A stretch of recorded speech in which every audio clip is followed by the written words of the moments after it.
Bonjour mes chers et bienvenue. Dans cette séance, on va commencer une nouvelle unité didactique. Allez, regagnez vos places et soyez attentifs. Prenez la page 188 et 189. Observez-les bien et essayez de s'exprimer librement sur ce que vous voyez. Commençons par le titre. Quel est le titre de cette unité 7? Très bien, bravo. C'est « Explique-moi ». Que suggère-t-elle cette phrase? Quoi? Une phrase exclamative? Oui, peut-être. Comment? C'est une phrase impérative? Oui, peut-être. Mais permettez-moi de vous dire qu'il s'agit d'une interrogation indirecte. Ah oui, il ne doit pas y avoir les marques de l'interrogation directe, c'est-à-dire l'inversion ou le point d'interrogation. On peut dire par exemple « Explique-moi pourquoi il y a un éléphant dans une barque ». Alors l'interrogation ici repose sur un verbe introducteur, c'est le verbe « expliquer », dont elle constitue le complément d'objet direct. Et elle est introduite par un mot interrogatif. C'est pourquoi, ou bien comment, ou bien quand, et ainsi de suite. Alors, que va-t-on apprendre comme objectif dans cette unité didactique? Très bien, oui. On va apprendre comme objectif parler pour expliquer, parler pour exprimer un jugement ou une probabilité, lire des textes qui donnent des explications et, à la fin, écrire un texte pour expliquer.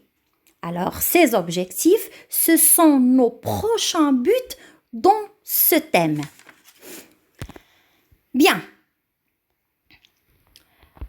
Regardez toujours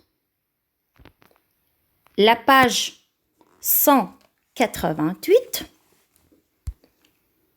et répondez à ces questions.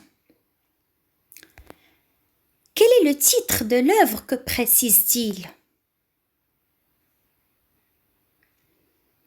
Bon, pour répondre à cette question, vous devez consulter la dernière page du manuel Vivre le français, page 232, où vous allez trouver la référence et le titre. Donc, le titre est le livre des merveilles de Marco Polo. Il précise un vieux document car il y a des écritures anciennes au premier plan.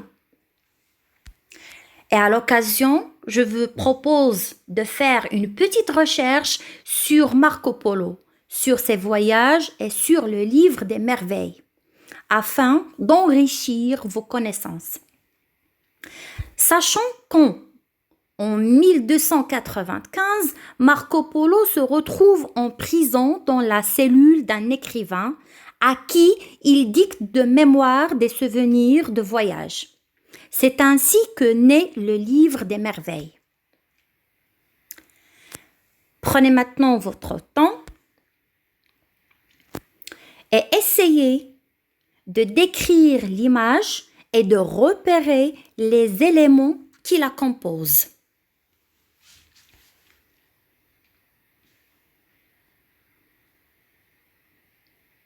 Commençons maintenant. Oui. Il y a, très bien, des navigateurs. Quoi d'autre? Un palais. Oui. Quoi d'autre? La rivière. Oui. La mer. Elle est où la mer? Derrière-plan. Très bien. Une baraque. Très bien. Quoi d'autre? Il y a des animaux. Comme quoi? Des chameaux, un éléphant. Très bien. Des murs fortifiés. Oui. Et les navigateurs, ils sont comment? Très bien, ils sont vêtus à la mode mongole. Très bien, bravo.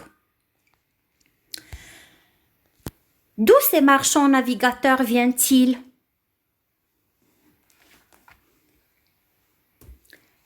Quelles marchandises transportent-ils?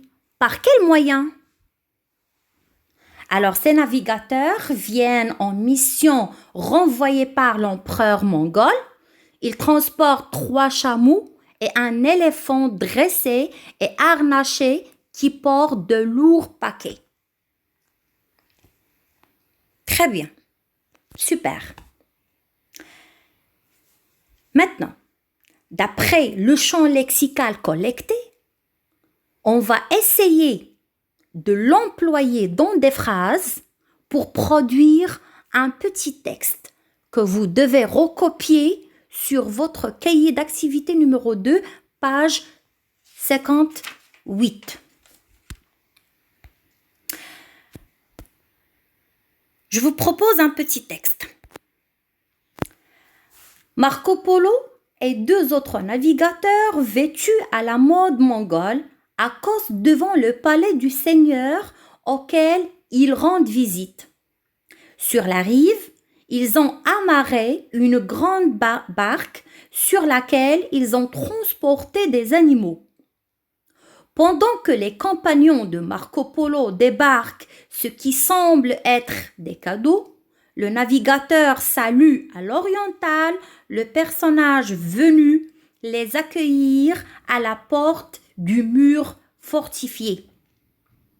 Il tient en laisse un chameau. C'est bon?